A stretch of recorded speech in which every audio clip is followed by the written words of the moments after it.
Today is Thursday, November 30th. We're talking about what's expected at the biggest climate talks ever.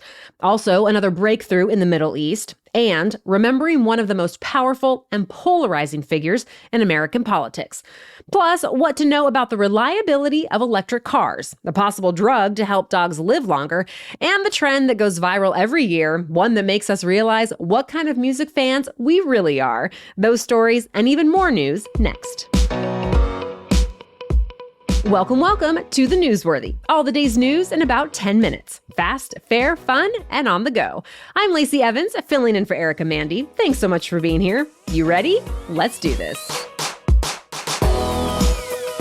Today, more than 70,000 politicians, business leaders, scientists, activists, and others will come together to tackle one of the world's most pressing issues: climate change.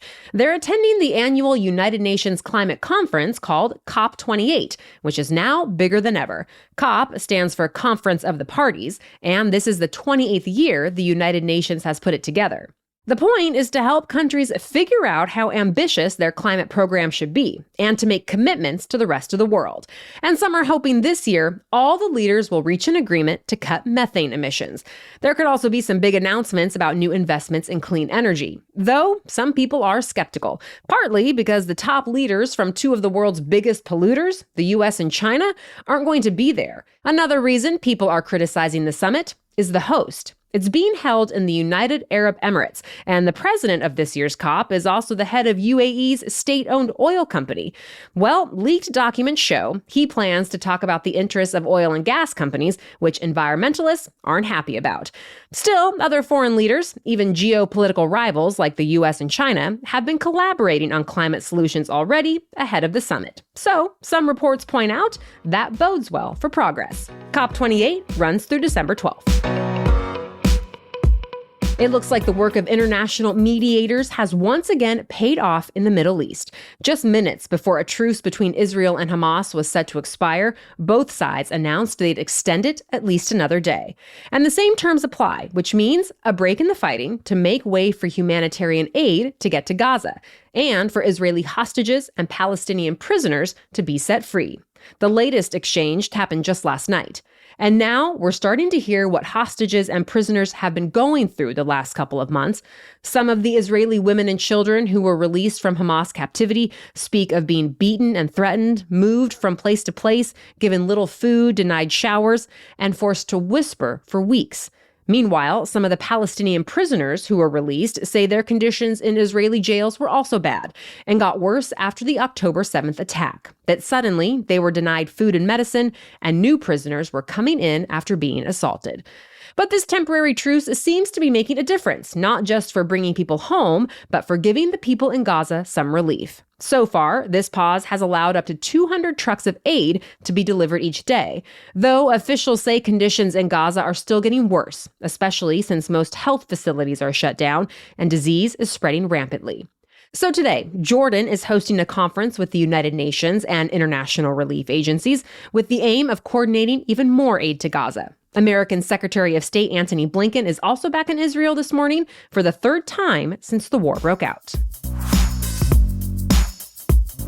New serious allegations could cause a rift between the U.S. and India. The U.S. Justice Department announced criminal charges against an Indian national, saying he plotted to assassinate an American citizen on U.S. soil. And the DOJ says the whole thing was ordered by an employee of the Indian government. The target was apparently a lawyer who advocated for an independent Sikh homeland in part of India. This comes just months after Canada made similar accusations, saying the Indian government was behind another assassination plot, one that actually did kill a Sikh community leader on Canadian soil. In Canada, the allegations led to a diplomatic crisis, with India's government suspending visa services for Canadians and ordering Canada to remove its diplomats. So far, though, no official comment from the Indian government about the latest allegations. So stay tuned. Today, Americans are reflecting on the legacy of one of the leading diplomats of the 20th century, who shaped decades of U.S. policy. Former Secretary of State Henry Kissinger died this week at 100 years old. He served under Presidents Nixon and Ford as the only Secretary of State to also serve as White House National Security Advisor, giving him immense power. He is known for having a key role in widening the American presence in Vietnam and for some controversial policies he pursued in the Cold War, like the bombing of Cambodia. He also is credited for being behind the restoration of full diplomatic relations between the U.S. and China in the 1970s. But even now, his reputation varies, with some calling him America's greatest diplomat and others calling him a war criminal. All in all, Kissinger advised a dozen presidents, both Democrat and Republican, all the way into his 90s. The American economy continues to perform even better than expected. New government data out this week shows the U.S. gross domestic product, or GDP, rose at a 5.2% annual rate last quarter. Specifically, it shows businesses built more infrastructure, like warehouses and healthcare facilities, and bought more equipment for their operations. Plus, there was stronger state and local government spending and investments in intellectual property. But growth in retail sales was slower than expected, something that may turn around next quarter when the data from the holiday shopping season comes out. More news is still coming up, but first, here's your regular host, Erica Mandy, with a word about today's sponsor. If you are looking to gift yourself or a loved one improved health this holiday season, then consider Castle Flex. Because I can tell you from experience, it takes your daily stretching routine to a whole other level. My back often feels sore after lifting my toddler and having to run after him, but I can really tell the difference when I use my Castle Flex. My body feels more mobile, lighter, and just overall better, which then gives me more all-around energy. And here's an added bonus. Castle Flex is now HSA, FSA eligible. Remember, those funds are often use it or lose it by the end of the year, so this is a great option. Also special this holiday season, Castle Flex is allowing returns until after the holidays, so you have until January 15th, so you can buy now and gift it later without any worry. Although, listen, they have a less than 1% return rate anyway, so you probably won't even need to use that. Learn more at Castle Flex, flex with 2 X's, castleflex.com, and be sure to use our code NEWS12 for 10% off. Again, follow the link in our episode notes and use the code NEWS12 to get 10% off. Now, back to the news. It's a lot of dog lovers' dream come true, a first-of-its-kind anti-aging drug that could add years to a dog's life. And it just passed a key hurdle, making it closer to a reality. The FDA gave the green light to a biotech company called Loyal for Dogs, letting it move forward with its longevity treatment for dogs. If it ends up getting full approval, dogs over 7 years old, weighing more than 40 pounds, could be eligible to get the drug from a veterinarian every 3 to 6 months. In general, large dogs have shorter lifespans than smaller ones, sometimes just half as long.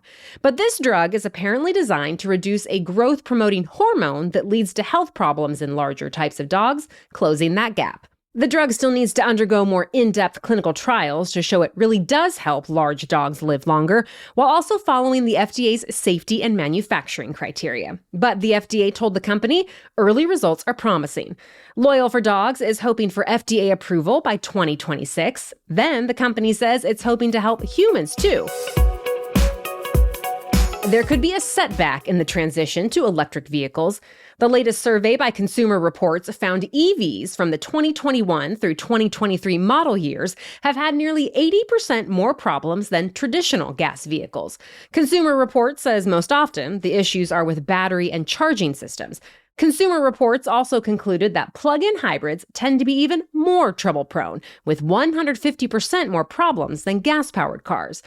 That said, the traditional hybrid systems are more reliable than their gas-powered equivalents. Consumer Reports says that's just because they've been around for about a quarter century now, and the bugs have mostly been worked out. The magazine and website says the same will happen with electric vehicles too, in time. Speaking of electric vehicles, Tesla is finally rolling out its Cybertruck today. It's the first brand new Tesla model in 3 years, and it's the company's first crack at the American pickup market. It's also Tesla's first high-voltage vehicle, which brings faster charging, and the first to run on Tesla's in-house battery cells. And it has been a long time coming. Tesla actually first unveiled it back in 2019 when it first started taking pre-orders. Since then, it's become infamous for repeated delays. Mostly, the automaker has run into obstacles with a stainless steel design that resists corrosion and is said to be able to withstand bullets. But the material is far tougher than what's usually used, which also means it's tougher to produce. Still, Tesla owner Elon Musk says demand is off the charts. The company is set to showcase the launch of deliveries today at a high-profile event in Austin, Texas. Then it could be 2025 before Tesla is able to ramp up to full production. If you've been on social media the last couple of days, you've probably seen a lot of people showing off their music tastes. First, it was Apple Replay. Now, it's Spotify Wrapped. And on both platforms, Taylor Swift was the most listened to artist. But when it came to the top song, it was Miley Cyrus's Flowers on Spotify and Morgan Wallen's Last Night on Apple Music. Here in the podcast world, the Joe Rogan Experience was once again the most popular on Spotify, as it has been for the past few years. If you want to see which artists, songs, and podcasts dominated your 2023, you can go to either your Apple or Spotify apps now. And if we made your list of top podcasts, please let us know. Tag us online at NewsworthyPod. That's it for the main news today, but now it's time for Thing to Know Thursday. But first, here's Erica again with a message from Uncommon Goods. I love it when I can be that person who gives a thoughtful and unique gift. But the truth is, I just don't have a ton of time and don't want all that added stress. That's why I love Uncommon Goods. It is the best of both worlds. Uncommon Goods does the hard work for you, scouring the globe for the most remarkable and truly unique gifts for everyone on your list.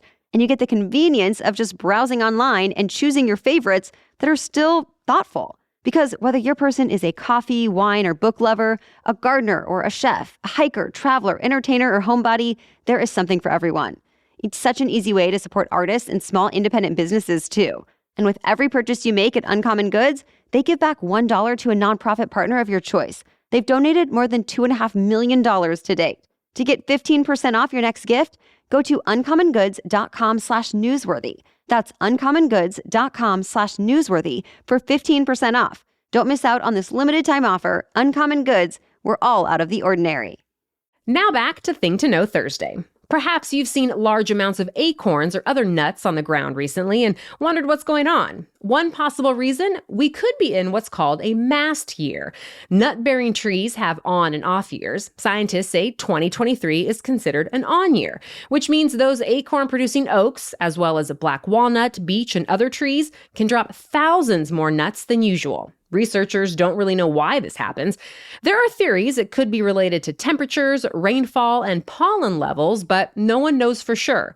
By the way, these mast year cycles are different for each type of tree species, but one thing's for certain. This year, trees are dropping way more acorns and other nuts and seeds. While it might be annoying to clean up thousands of acorns or walnuts from your driveway or backyard, they are helpful to wildlife. Animals like woodpeckers, deer, and, of course, squirrels eat this extra food, which means more breeding and happier animals all the way up the food chain.